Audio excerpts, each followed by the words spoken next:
Meu convidado de hoje eu conheci durante uma das viagens mais surreais da minha vida. Foi para a destilaria do Gin Monkey 47 em plena Floresta Negra, na Alemanha, o que explica o fato de parte do meu grupo não lembrar inteiramente da viagem. Na época, meu convidado de hoje já tinha planos de abrir o bar, que virou um divisor de águas na sua trajetória. Mas daí veio a pandemia e os planos não puderam sair exatamente como previsto, pelo menos não no timing que ele havia previsto. Hoje ele é CEO de um grupo com 6 marcas de restaurantes e bares, além de uma loja de vinhos, e que acaba de chegar a Porto Alegre. No Seu Inconsciente Falasse de hoje, Gabriel Fullen.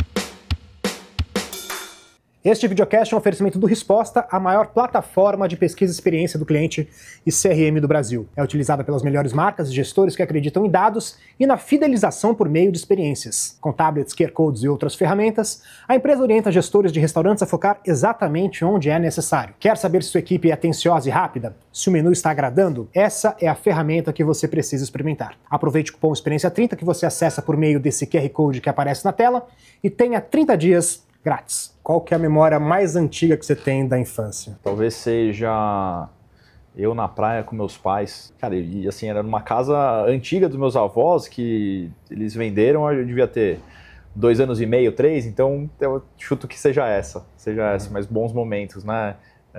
Curtindo ali, quando não tinha responsabilidade, ainda quase um bebê, né? Onde que era, você lembra? Guarujá.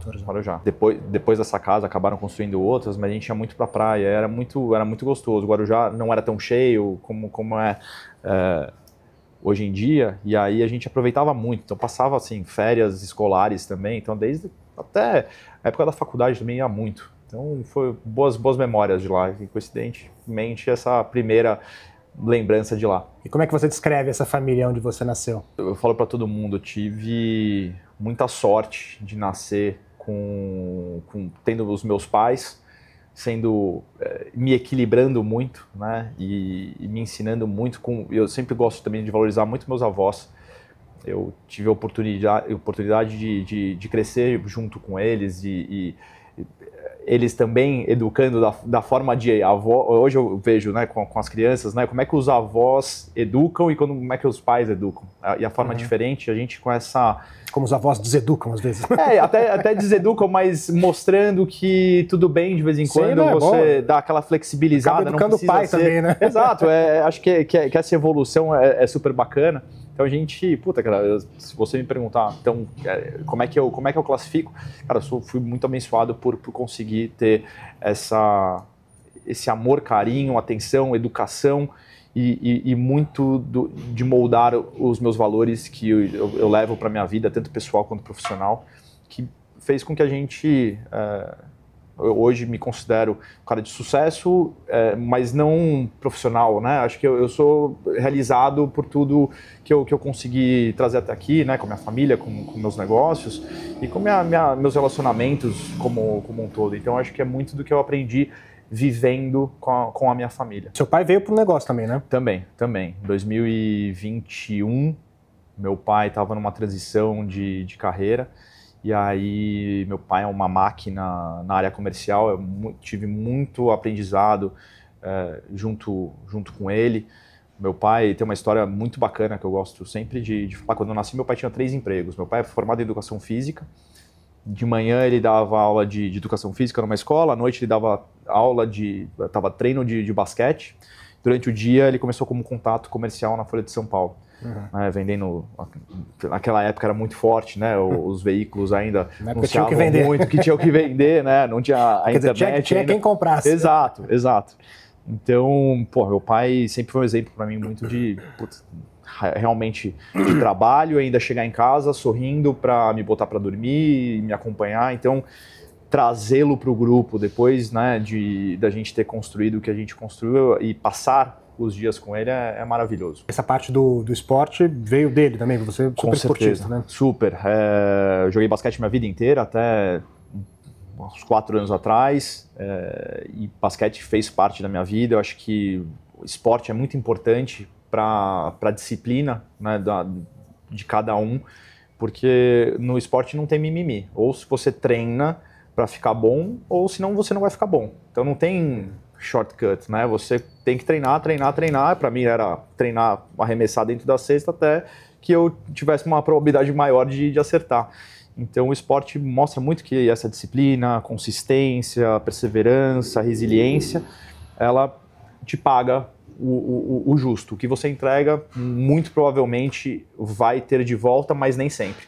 Que é o legal de você falar, pô, esporte coletivo principalmente, pô, joguei pra caramba, fui super bem, o cestinha do negócio. Só que o time não foi bem e a gente acabou perdendo. Então, também começa a ensinar um pouco sobre frustração, que as coisas não dependem só de você. Então, para mim, o esporte é um pouco... tem um grande peso na escola da vida. Mas você lida bem com perder? Ou lidava na questão do esporte? Quando eu era mais novo, passava o dia inteiro de mau humor. Então, eu acabava meu jogo. Se eu tivesse perdido para casa da minha avó, já vi que você perdeu. Eu não lidava tão bem, porque é uma coisa que... E até eu trago um pouco para os dias de hoje, né? Como eu me dedico muito para tudo que eu estou envolvido, é difícil você não alcançar o resultado esperado. Então, na época, era não ganhar o jogo. Hoje, talvez ouvir uma crítica, né? Uhum. Então, perder hoje é ouvir uma crítica de quem? Do cliente? Pode ser do cliente, pode ser da minha mulher, pode ser de algum amigo, ou qualquer coisa. Ouvir uma crítica porque você fala... E eu estou trabalhando muito isso, né? No meu psicólogo, enfim. Que não é porque você se dedica tanto que você não pode errar. Né? Então, assim, eu tenho aprendido muito a ouvir melhor e tentar entender o lado bom dessa crítica, porque, de fato, nunca seremos perfeitos. As expectativas do outro lado, você nunca tem noção exata do que a outra pessoa está esperando, ou, né? Enfim, mas você fazendo sempre o seu melhor, isso é o bastante, mas que você sabe que nem sempre você vai agradar todo mundo e muitas vezes acontece dessa forma.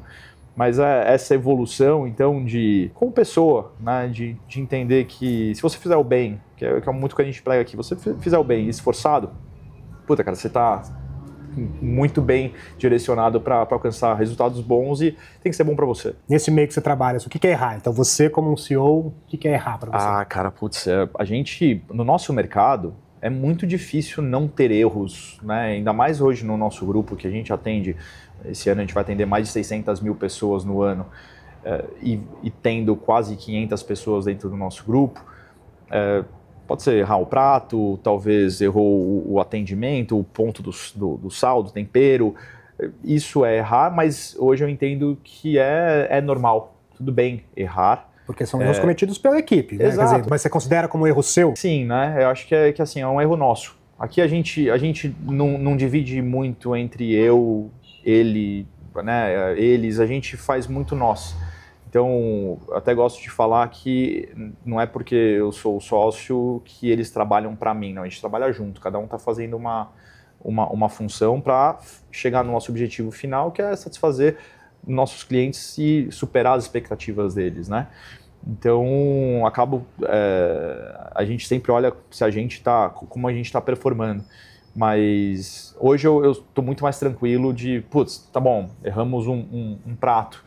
Putz, deixa eu ver onde a gente consegue ajustar para uma próxima, mas hoje não me pega tanto mais no ego, né? Porque é normal, né, errar. E acho que isso com maturidade. Acho que quanto mais maduro e mais evoluído você está, mais você entende que tudo bem, né? Obviamente sempre dando toda a satisfação para as pessoas que aqui estão com a gente, mas é normal, né? Qual você diria que foi o maior erro nesse sentido que você...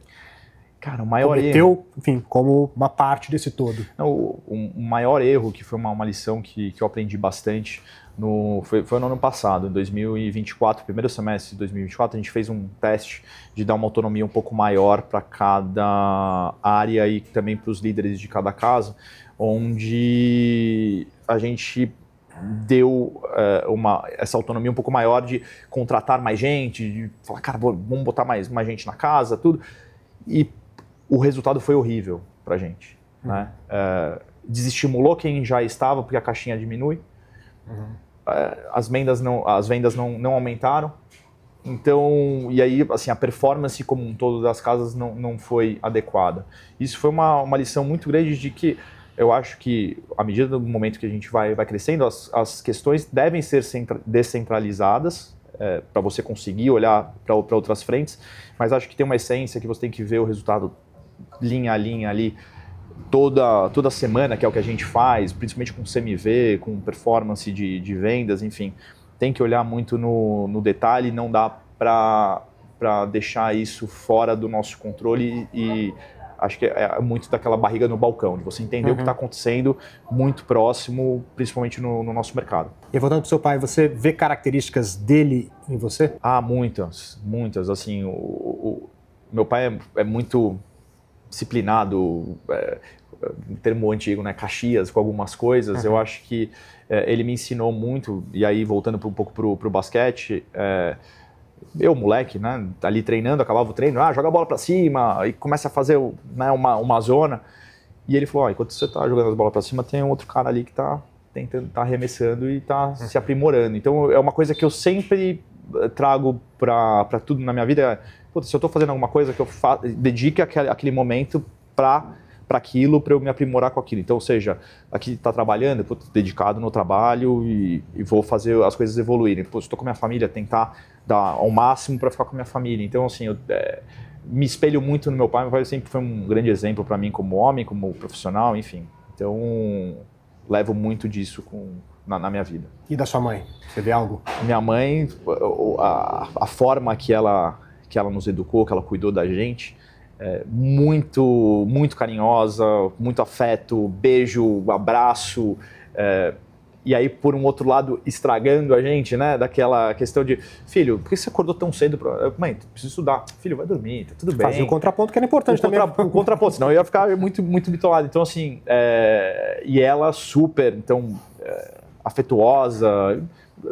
Isso eu posso falar do meu pai também. Meu pai também era afetuoso, mas questão de mãe, né? A mãe sempre muito mãe coruja mesmo e tentando nos blindar um pouco do mundo, meu pai mais me preparando pro mundo, vamos dizer. Você falou de frustração, como é que você lida hoje com frustração? Hoje, acho que depois de alguns tropeços, vamos dizer, de até algumas frustrações com pessoas que acabam passando pelo nosso caminho e fazendo umas coisas que a gente não esperava, você vai formando uma casca um pouco mais dura. E hoje a gente tem acaba sendo um pouco mais pragmático. Né? Então, assim, cara, frustrações vão ter.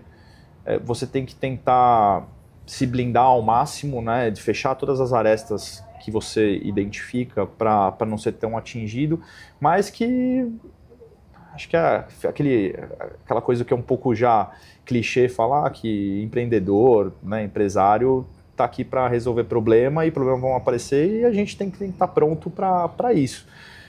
Então, para mim, faz parte do dia a dia. Né? Então, hoje eu não encaro mais acho que tudo que eu aprendi no basquete, me frustrei porque eu perdi o jogo, acho que foi me preparando para ter muitas frustrações ao longo da jornada aqui como empreendedor. E na sua infância, quais eram os seus planos para o futuro? Assim? Quando menor, tinha muito essa relação com meu pai, que sempre foi comercial em veículos de comunicação.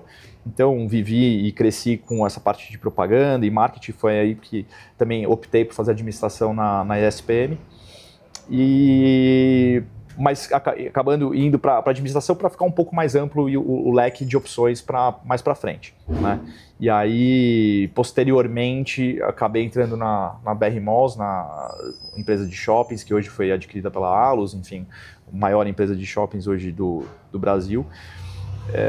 E aí eu fui me especializar como pós-graduação em gestão contábil e financeira, porque era um caminho que indicavam por lá, então eu acabei saindo um pouco da onde era o meu core mesmo, de relacionamento de comercial e de marketing, mas que foi bom depois para eu chegar um pouco mais preparado aqui na minha carreira de empreendedor. O que é empreender na sua visão? Cara, empreender é você estar pronto para muitas surpresas no dia seguinte. Né? E saber, acho que, lidar com essas frustrações que você tinha comentado da maneira mais leve possível. Né? Você eu acho que empreender, e aí uma coisa que a gente está olhando muito ultimamente, é você tentar passar sua visão, não só de negócio, mas de vida e de valores para todos que trabalham no seu grupo. Então, hoje, grande parte do meu tempo é dedicado a o aculturamento das pessoas, a seguirem muito do que eu e meu irmão acreditamos, né? Então, eu tenho a sorte de ter ao meu lado o meu único sócio ser meu irmão, que a gente troca muito, por mais que a gente seja irmão e tenha crescido junto, a gente tem algumas opiniões diferentes sobre determinados assuntos, mas sempre com o mesmo valor, enfim, o mesmo objetivo final. E essa troca é super bacana, mas acho que o que mais fortalece aqui o grupo é a gente estar sempre alinhado com, cara, a gente tem que fazer dessa forma, que é o jeito correto de fazer, seja qual função for. Então é um orgulho muito grande a gente poder desenvolver e passar adiante uma coisa que a gente acredita muito, que é essa questão dos nossos valores, que a gente bota aqui na empresa, que a gente só pede duas coisas para o pessoal, que as pessoas sejam do bem e que elas sejam dedicadas. Então o resto cabe muito a nós a fornecer as ferramentas para que elas executem um bom trabalho. Sociedades são complicadas às vezes, né? E às vezes os negócios acabam por causa disso, as amizades acabam, enfim. Como é que vocês já pensaram, né, friamente, bom, como é que a gente pode resolver aqui para não, enfim, em caso de uma briga muito grande, isso não comprometer a relação familiar de vocês? Sim. A gente começou com mais de 20 sócios lá atrás, quando a gente teve o nosso primeiro negócio, que foi o Brechó, em 2014. Me conta como é que você caiu nesse meio do empreendedorismo. A transição, eu estava, na época, na Michael Page, eu era headhunter, eu trabalhava durante o dia lá, mas na época eu estava com 24 anos, também part-time sendo DJ, e eu tocava em algumas festas, e aí quem capitaneou esse projeto foram alguns amigos nossos que trabalhavam com festas, enfim, chamaram vários amigos que na época fazia sentido entrar nesse negócio, entrou cada um com um pouco de dinheiro ali, e chamando uma galera diferente, mas meio que com um ponto em comum entre nós, e o negócio foi um sucesso no primeiro ano, e logo 2, 3 meses depois, essa cúpula dos sócios que capitanearam chegaram para mim e falaram: puta, cara, a gente está precisando de alguém que faça meio que a ponte entre o administrativo, o operacional e os sócios. E, cara, você é um dos caras que melhor se dá com todos. Por que você não vai? Eu falei: cara, não sei nada, não sei comprar cerveja. Como é que vai ser isso? Não vai, cara, a gente vai dar toda a informação para vocês. E eu já estava um pouco de saco cheio daquela coisa burocrática da carreira executiva. Falei: beleza, vamos com tudo. Coincidentemente, meu irmão também estava saindo da Diageo, meu irmão ainda era estagiário da Diageo, e eu falei: vamos entrar nós dois de cabeça aqui. E foi assim que a gente começou. Então, em 2014 a gente abriu o Brechó, em 2015 estávamos nós, a partir de janeiro de 2015, de cabeça nesse negócio. E aí, voltando para a questão dos sócios, mesmo com tantos sócios, tantas cabeças, a gente tinha a questão de, alguns atritos, mas nada muito grave na época. Mas passado 2015, 2016, eu e meu irmão, a gente falou: cara, a gente aprendeu, tem sócio aqui pra caramba, vamos vender nossa participação, vamos tentar ir para alguma coisa que seja mais nossa, né? E aí foi isso que a gente fez. Então a gente vendeu a nossa participação super na boa. Então, por mais que tivessem discussões, vendemos, todos super amigos ainda. E aí a gente começou a nossa história mais junto ainda. Em 2016 a gente fez o GT Bar junto com outro grupo. Nossa ideia era fazer um bar pop-up, que duraria só 3 meses.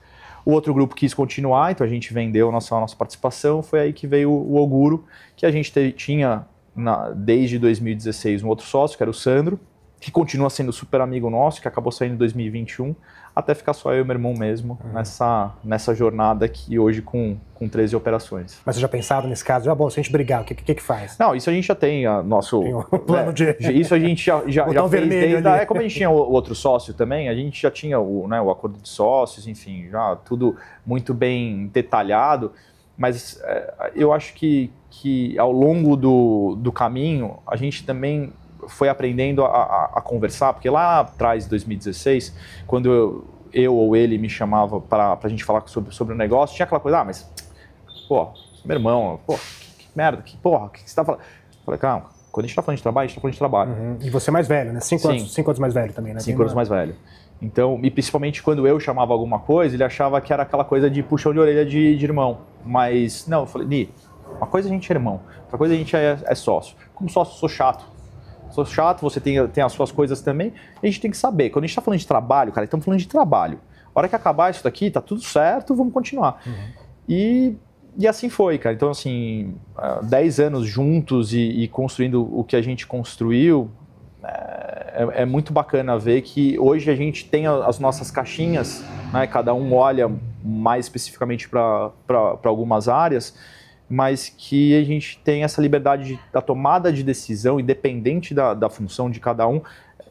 Decisões estratégicas são sempre muito bem conversadas e tem que ser topadas pelos dois, entendeu? Então isso é uma coisa muito bacana que é importante de dizer. Porque imagina, no dia a dia tem coisas que você tem que decidir ali, ou tem coisas que você fala assim, não, isso aqui, eita, melhor não decidir sozinho para não... Não, com certeza, com certeza. Assim, coisas mais operacionais do dia a dia, cada um decide e tá tudo certo. Mesmo que, putz, não teria feito dessa forma, mas beleza, tentamos fazer, tá tudo certo, com super respeito, a gente sabe que a gente tá tentando sempre acertar.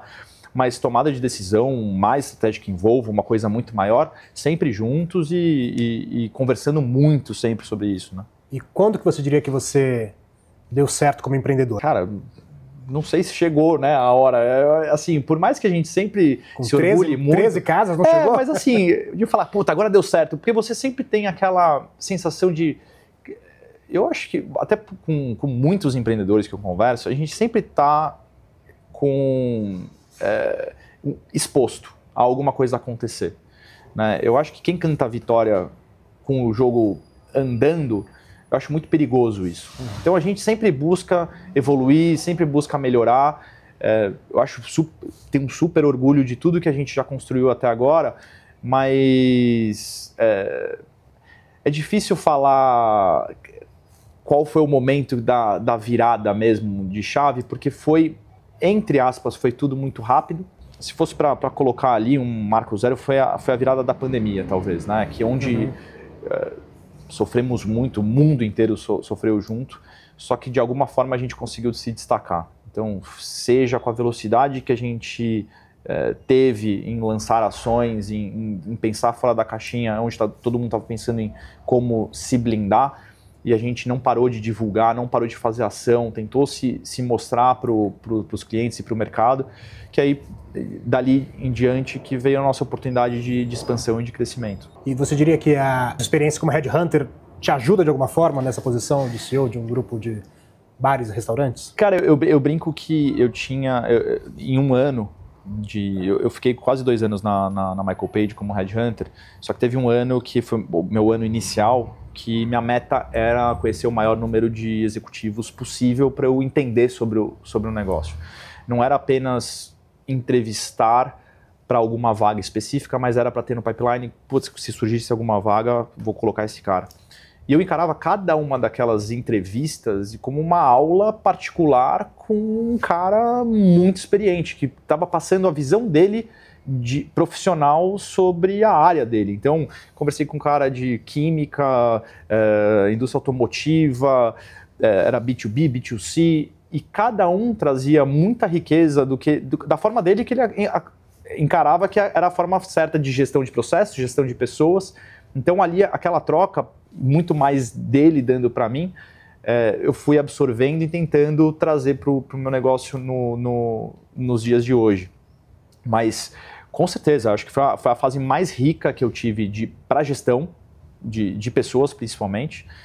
Mas a época da BR Malls também foi muito, muito valiosa, porque veio do grupo GP, então aquela coisa de meritocracia, meta, muito agressiva comercialmente, que também faz eu ter alguns gatilhos aqui dentro da empresa de como é que a gente vai chegar no objetivo que a gente quer. Então eu fui me moldando um pouco diante disso. Você como headhunter, você contrataria você como CEO? Cara, para esse mercado, modéstia à parte, eu acho que eu estou indo bem, por mais que eu ainda encare que temos muito a evoluir, mas diante da minha dedicação, de tudo que eu pesquiso, de tudo que eu vivo, realmente eu me entrego de corpo e alma para o nosso negócio, por consequência, para o nosso mercado.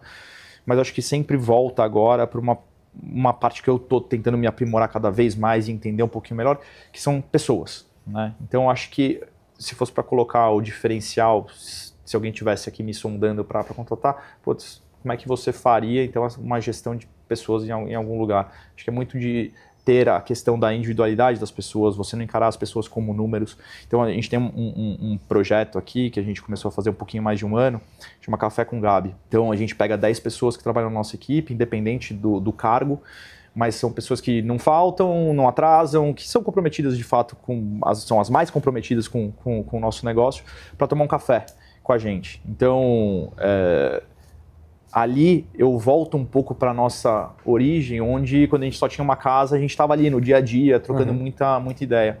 Então eu acho que essa questão de cuidar das pessoas mais de perto é uma coisa que eu não quero perder nunca e talvez seja hoje o principal ativo que eu queira valorizar dentro de mim como gestor. Aproveitando, enfim, você com essa experiência de headhunter, é muito comum, enfim, o empresariado desse setor reclama muito do serviço, né? Uma pedra de sapato para muita gente. Você vê alguma explicação para isso? Você acha que está sendo feito de alguma forma errada? A contratação, a valorização, a retenção? A gente, no ano passado, a gente teve um nível de turnover muito alto. Que aí acho que entra um pouco naquela questão do que eu falei daquela pedrinha no sapato de evolução minha, de descentralizar. Eu acho que era, beleza, vamos contrata, estamos precisando de gente. Mas a partir do momento que a pessoa entrou, como é que foi o onboarding dela, como é que foi o treinamento? A pessoa sabe o que ela deve fazer, como ela deve fazer, ao que ela pertence, né? Aqui dentro, o nosso macroambiente, né, da empresa. Então, o que é o grupo, quais são as marcas, qual que é o caminho que ela pode trilhar para evoluir, né, para ter promoções aqui dentro. Então, foi aí que, a partir de julho do ano passado, a gente começou a desenhar, cara, beleza, vamos acompanhar muito de perto. Ninguém vai entrar no salão sem antes ter uma imersão no que é a empresa. Então, isso é uma coisa que a gente faz, que eu acho que está trazendo uma evolução para a gente como empresa muito grande. Mas, de fato, antigamente era normal, né, as pessoas se matarem de trabalhar e só pensar no trabalho e no dinheiro. Hoje, talvez até por conta da pandemia do que a gente viveu, as pessoas querem também equilibrar um pouco com qualidade de vida. E é isso uma manobra que a gente está tentando fazer de... Pessoal, beleza, tá todo mundo querendo ganhar bem, mas todo mundo está querendo folgar mais. Como a gente consegue encaixar uma rotina um pouco mais leve, né? Mas aí tem várias questões que a gente que tem que ser abordadas até perante ao mercado, né? Junto a sindicato, o que pode, o que não pode. Então, por mais que a gente queira oferecer o máximo de benefícios possíveis, tem coisas que a gente não consegue fazer por conta de sindicato, enfim. Então, assim, conversando muito próximo, entendendo de cada um qual que é o melhor formato, mas no todo, o que a gente pode oferecer como empresa para o maior número de pessoas aqui dentro, uma satisfação de trabalhar com a gente. Eu acho que a gente está conseguindo evoluir cada vez mais. Se meu inconsciente falasse, também o oferecimento da Casa Flora, que acaba de completar 55 anos. Fundada como um armazém de secos e molhados em 1970, a companhia se transformou em uma das maiores importadoras do país. A Casa Flora movimenta mensalmente de 50 a 60 contêineres repletos de vinhos, cervejas, destilados, azeites, massas e molhos, entre outros produtos. Ao todo são cerca de 1.300 itens de marcas que dispensam apresentações, como Paganini e Paulaner. Os vinhos correspondem a quase 60% das importações, e um dos destaques entre os rótulos de alta gama, este tinto aqui da Carmin, cooperativa de Requengos de Monsaraz, no Alentejo, em Portugal. É um blend de 3 uvas, aragonês, trincadeira e alicante boucher. Com aroma de frutas vermelhas e baunilha, corpo médio, taninos finos e final longo, este vinho descansa por um ano em barricas de carvalho francês e português. Ideal para acompanhar carnes vermelhas e queijos curados, está à venda tanto no site da Casa Flora, quanto na rede de restaurantes e supermercados abastecidos pela importadora. Momento do vinho. Boa! Vou abrir aqui.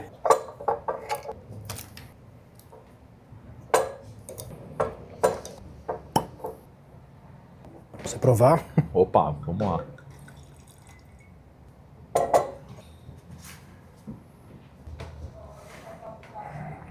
Belo vinho, hein? Provado.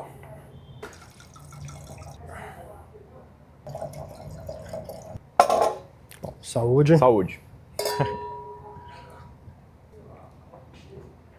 Não vou perguntar se é bom para os negócios. O vinho Porque vocês têm uma loja de vinhos, enfim, mas me conta como é que é a relação dos vinhos na sua vida, qual o papel deles na sua vida? Cara, o vinho demorou para entrar um pouco na minha vida. Eu sempre fui muito mais voltado para a parte da coquetelaria.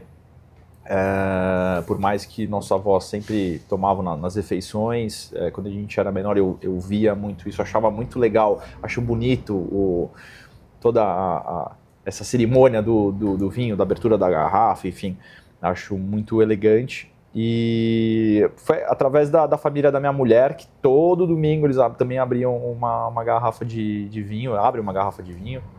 Comecei a experimentar mais isso há 10 anos, e aí eu comecei a me apaixonar por isso, e há 5 anos a gente acabou abrindo uma loja também aqui junto à Trattoria, que aí eu comecei a conhecer um pouco mais, e hoje eu sou muito fã de abrir bons vinhos para conversar com os amigos e com a família. O que um vinho desse te remete? Uma boa conversa, a mesa...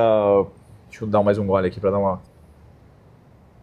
Cara, esse vinho é muito bom. Português, Alentejo. Cara, talvez junto com o nosso risoto ao fungo com o escalope seria maravilhoso. Você imagina uma situação de consumo mais indicada para um vinho desse? Por mais que seja... Hoje a gente está um tempo mais frio, mais gelado, eu achei ótimo, tanto para o almoço quanto para o jantar, mas eu harmonizaria com uma carne. Como é que você, tendo esses estabelecimentos todos, é uma tentação, né?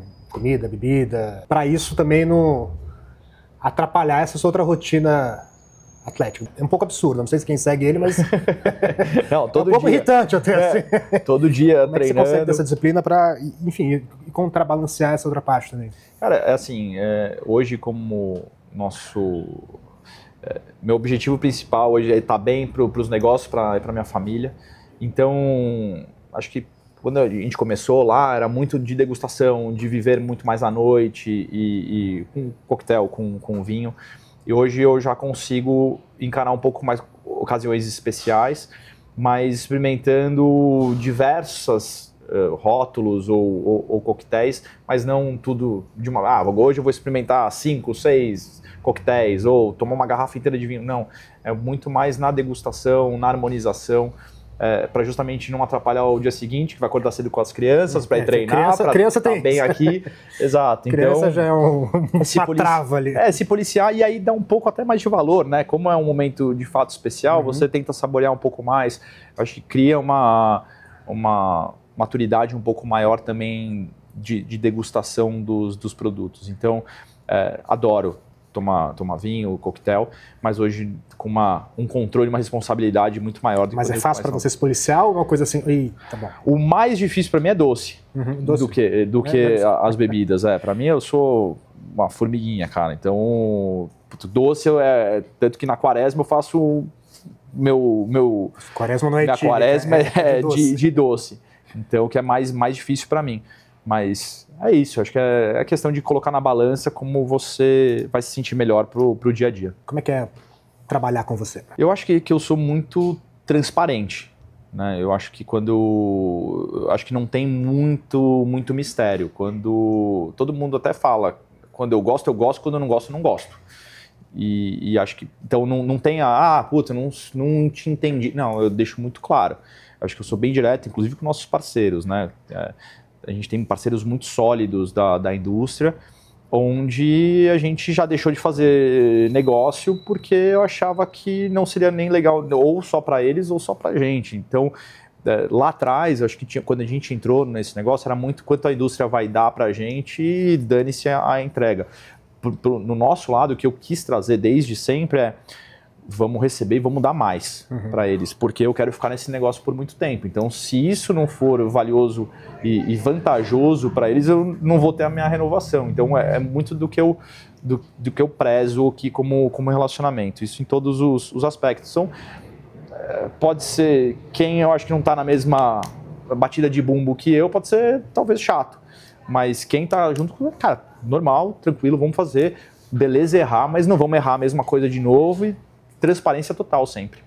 E você tem uma explicação por que você foi empreender nesse ramo? Enfim, você poderia ter empreendido, por exemplo, em diversos outros setores, né? Academias, por exemplo, teria a ver com você. Cara, eu acho assim, minha família, né, tanto os meus pais quanto os meus avós, a gente sempre teve a possibilidade, felizmente, de frequentar restaurantes desde pequeno, e a gente sempre gostou muito, eu e meu irmão. Tanto que o Locale, quando surgiu a oportunidade, era uma coisa que a gente falava que a gente ia fazer lá pra frente, depois que tivesse vários Oguros e etc. Mas quando surgiu aqui o ponto do Locale, a gente falou, puta cara, vamos fazer o Local, nem chamava Locale na época, mas vamos fazer aquele nosso projetinho aqui para dar essa nossa cara.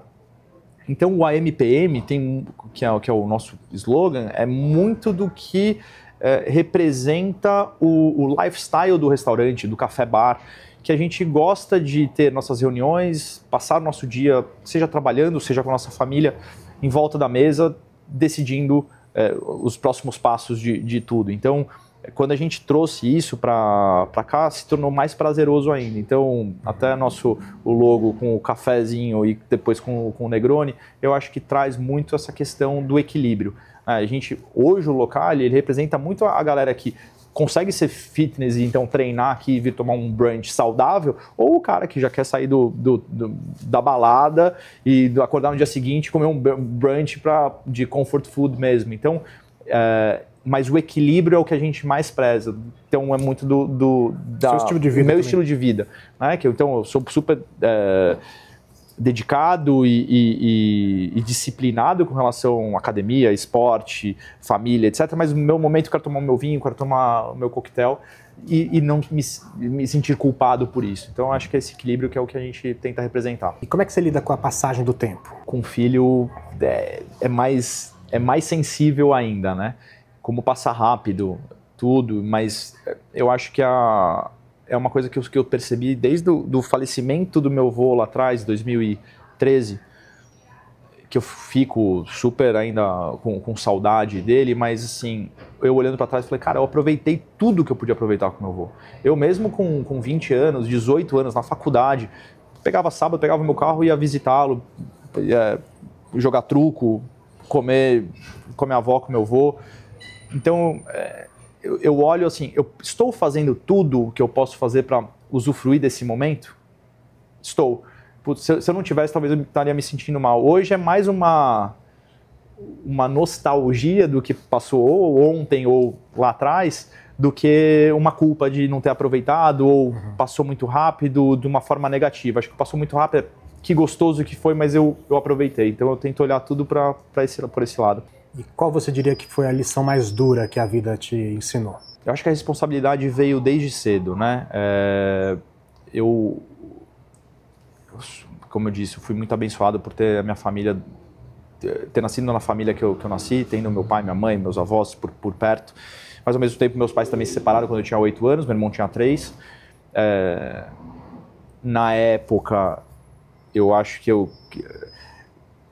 por ser irmão mais velho, eu recebia muitas informações e para blindar o meu irmão eu também fui ouvindo muitas coisas que para mim na época acho que eu não estava pronto para isso. Nunca é fácil, seja para uma criança ou até para um adolescente, para um adulto, ter os pais separados, mas eu acho que essa fase talvez tenha sido dura.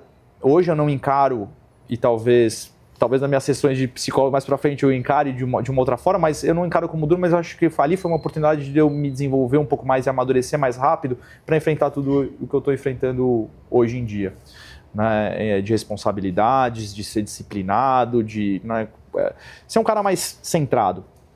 Então, talvez essa tenha sido a sair de uma família, entre aspas, perfeita, para pais separados e com todas as questões, por mais que hoje eles se deem muito bem, na época foi um pouco mais difícil, então acho que essa foi a maior evolução que eu tive que ter, né, e amadurecimento talvez precoce, mas que me preparou para ser maduro em diversas situações. Qual foi a época mais feliz da sua vida? Hoje em dia, com certeza.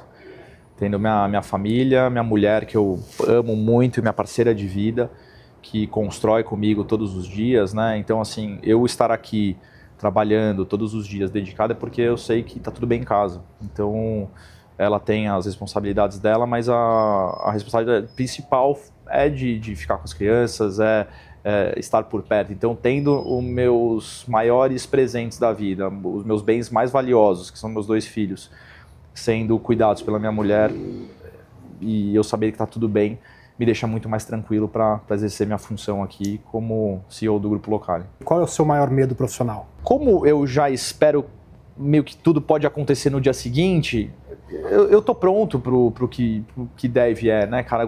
Pandemia, cara, quem esperava que a gente ia fechar, a gente não tinha o nosso delivery instaurado, e aí depois de 2, 3 meses a gente tava faturando mais de 1 milhão no delivery, então assim, não, zero com arrogância ou prepotência, mas, cara, tem que trabalhar e tem que botar as coisas para acontecer, sabe? Eu confio muito no meu trabalho, na minha dedicação e quem está junto com a gente nessa. Então, eu tenho certeza que quando as coisas se aparecerem mais desafios ou algum tipo de problema, a gente vai estar junto para resolver. E eu olhando para mim, falo, cara, se der errado, vamos fazer acontecer alguma outra coisa que eu aprenda e não dê mais errado. Enfim, eu não penso muito em... Eu não tenho esse medo, eu não penso nisso. Me parece você ver sempre o copo mais meio cheio. Sempre. Eu acho que é diferente de eu ser... eu acho que tem o lado pessimista e o lado otimista, mas não, eu sou um cara otimista, mas sempre pensando em, que eu falei, de fechar as arestas possíveis que prejudiquem esse meu sonho e meu objetivo otimista de ser alcançado. Mas eu acho que é isso, cara, a dedicação, disciplina, perseverança todos os dias que vai colher frutos. Então você ser, né, muito bem, sempre deixar a sua cenourinha ali, você olhando para ela todos os dias, acho que as coisas vão acontecer. Eu acho que empreender tem um pouco disso, né? Tem a questão do medo e a coragem, né? Você tem um medo que pode dar errado, enfim, e aí às vezes é um medo financeiro, você pode botar, dependendo, muita coisa a perder, e tem que ter coragem para fazer isso também, né? Sim, quem não arrisca não petisca. É muito real para empreendedor. Se você não se arriscar, você vai ganhar ali muito limitado.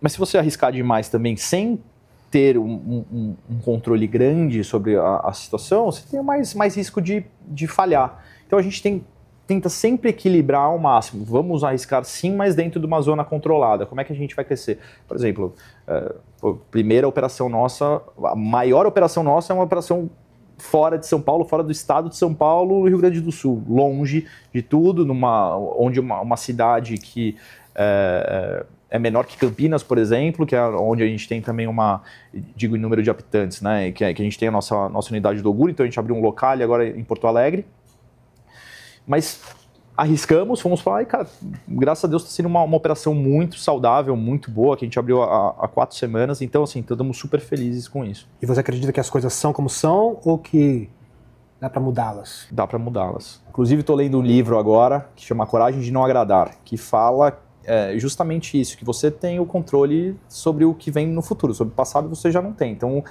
eu sou assim por conta do que aconteceu comigo lá atrás. Tá, beleza, mas o que você vai fazer com relação a isso? Vai aceitar e esperar as coisas se resolverem sozinho ou você vai tomar alguma atitude com relação a isso? Então eu acho que as coisas são como elas são até você decidir mudar. Então depende muito de você e obviamente da estrutura que você tem, mas eu acho que é muito na pegada que eu sempre falo, da perseverança, da disciplina, da consistência principalmente. Controlar o futuro é uma fantasia. Exato, você pode tentar, exato. né? Não, mas que você pode sair da situação que você está de alguma forma. Pode se movimentar. Você pode se movimentar. Se vai dar certo ou não, mas pelo menos se você não tentar, não vai dar certo. Você vai continuar no mesmo lugar. Se você tentar para algum outro lugar, você vai. O que é sucesso para você? Já a pergunta clássica aqui do videocast. É você estar em paz com o que você fez e o que você está fazendo. Eu acho que o sucesso é você alcançar, então, essa, entre aspas, plenitude, talvez a felicidade do dia a dia, é você estar no lugar que você quer estar. Então, acho que isso que é sucesso. Hoje, com 3 unidades, 20 ou 5, isso muda o sucesso para você? Não. Eu tenho, que nem eu falo, eu tenho muito orgulho hoje com 3 unidades, mas eu já tinha muito orgulho quando a gente tinha 2. Eu tinha muito orgulho da minha carreira executiva. Eu sempre tive orgulho porque, assim, eu sei o quanto eu me dediquei e a entrega que eu estava dando. Eu acho que o resultado disso é uma consequência de 1000 fatores que de vez em quando não depende de você. Mas você saber que você está bem fazendo o que você está fazendo, sempre buscando aprimorar você mesmo, sem comparar tanto com os outros, mas o que você pode fazer para estar melhor? Eu acho que isso é realmente a consequência que você deve buscar. Não sei se você concorda, mas nesse meio, uma ideia de que o empresário sucedido aqui tem muitas unidades, assim, né? E às vezes o cara tem 2 unidades, está querendo ficar com 2. É isso. E meio que não se olha para esse empresário, né? Ou não está aparecendo na mídia, assim, né? Porque o sucesso parece que é essa coisa de você ter uma rede, de fazer um grupo, de ser vendido, enfim. Sim. Como é que você vê isso? Eu acho que é também uma forma de sucesso, aquele caso do segundo colocado nunca é valorizado no Brasil, né? Mas eu acho que nessa corrida da vida não tem o primeiro lugar, e segundo lugar, terceiro lugar, último lugar. Cara, eu tô feliz com o meu dia a dia, com a minha entrega, com o que está me cercando todos os dias, porque Kobe Bryant, que é um grande ídolo, falava que você não tem que se preocupar com o destino de onde você vai chegar, mas sim como é a sua jornada, né? O dia a dia. Cara, se o seu dia a dia está saudável, você está bem, você está feliz todos os dias, com certeza quando você alcançar isso aqui vai ser muito mais prazeroso do que, putz, me sacrifiquei muito de uma forma ruim, né, no sacrifício. Sacrificado, a gente sempre se sacrifica por alguma coisa, mas de uma forma pesada e você chegou no destino, putz, será que valeu a pena tudo isso? Que você, anos de trabalho, valeu a pena de fato? Que é o que eu falo muito com o pessoal aqui.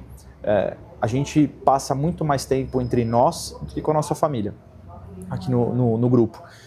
Tem que fazer sentido eles estarem aqui. Tem que ser já que todo mundo tem que trabalhar, tem que ser um trabalho positivo, um trabalho que você se sinta acolhido. Então, acho que é isso que a gente busca todos os dias. Tem essa história do esporte, que também vai muito para o mundo corporativo, que é o do no pain, no gain, né? Que não precisa ser assim, né? Você não precisa ter não precisa ser sofrido para você ter Exato, não necessariamente, entrega, né? Porque tem aquela frase também, enquanto uns dormem, os outros trabalham. E, cara, você precisa dormir também para trabalhar bem no dia seguinte. A gente sabe, né? A gente com filho pequeno, a gente sabe quanto é bom também você ter seu tempo de relaxar, de usufruir.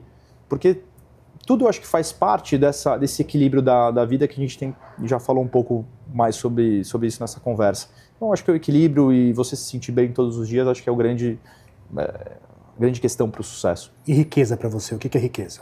Eu acho que vai mesmo nessa linha, essa riqueza de amor, de atenção, porque você vê muitas pessoas hoje bilionárias, milionárias, mas depressivas e não tendo aquela paixão pela vida, né? Acho que riqueza é você ter, de novo, o equilíbrio. Não dá para ser hipócrita e falar, não, dinheiro não serve para nada. Óbvio que serve. O dinheiro você pode comprar muitas coisas, o dinheiro te facilita muito a vida. Enfim, mas só o dinheiro isolado provavelmente não vai te trazer a felicidade do que você ter um equilíbrio na sua vida. Então, você se sentir bem, você estar... O esporte, para mim, é sim um hobby, mas eu sei que é muito mais a consequência do que ele vai me trazer, né, de bem-estar físico, saúde, para eu conseguir usufruir tudo que eu trabalho, para conseguir ficar bem com meus filhos, abaixar, levantar, curtir com eles, rolar no chão. Acho que o esporte hoje tem muito mais essa função na minha vida do que propriamente o hobby. E agora uma pergunta do Resposta, que é um dos apoiadores deste videocast, né? De que forma que o grupo Locali usa as redes sociais a favor dos negócios e quais são os erros, na sua visão, mais comuns que os empresários desse ramo cometem ao utilizar essa ferramenta? As redes sociais para a gente sempre foi um fator muito importante. Eu acho que para o nosso negócio é o número 1, mais do que veículo de comunicação, mais que Google. Eu acho que é a rede social em si e como você se coloca na rede social. O que a gente tenta fazer aqui é escancarar o que a gente faz para todo mundo ver qual que é realmente a essência, qual que é a alma de cada uma das nossas marcas. Então, do Locali Café, sendo um café bar, a MPM, né, para o dia inteiro, a trattoria, uma típica trattoria italiana com massas artesanais, o Oguro sendo a referência de rodízio japonês. Então, assim, as pessoas, quando entrarem no Oguro fisicamente ou no local, saberem que, cara, é exatamente isso. Coloca preço lá também? Coloca preço. A grande maioria não coloca preço de cardápio. Tabu, assim, né? Não, a gente coloca, não tem problema. Se o concorrente vier aqui, ele vai saber. Então, pra gente não tem problema, a gente coloca preço. Mas é caro. Desculpa. Mas é melhor saber antes, talvez, né? Então, assim, aí depende de como o cliente vai ser. Mas, de novo, acho que a questão da transparência que a gente tem aqui dentro, que eu digo, acho que é justamente também com os nossos clientes, que eles têm que saber da forma que a gente trabalha. E você acha que o mercado, em geral, comete erros nesse sentido de usar essa ferramenta de alguma forma que você acha equivocada? Vai muito da estratégia de cada um. A gente tenta passar uma pegada mais orgânica dentro do grupo, então um pouco mais humanizada. Tem algumas marcas que fazem uma coisa um pouco mais fria, um pouco mais conceitual, mas aí talvez seja a estratégia deles. Eu não sei se tem muito certo e errado. Eu acho que dentro do que se deve fazer e o que não deve fazer é escancarar de fato quem você é, para não ter dúvida. Se o cara quer te conhecer, que ele saiba exatamente quem você é.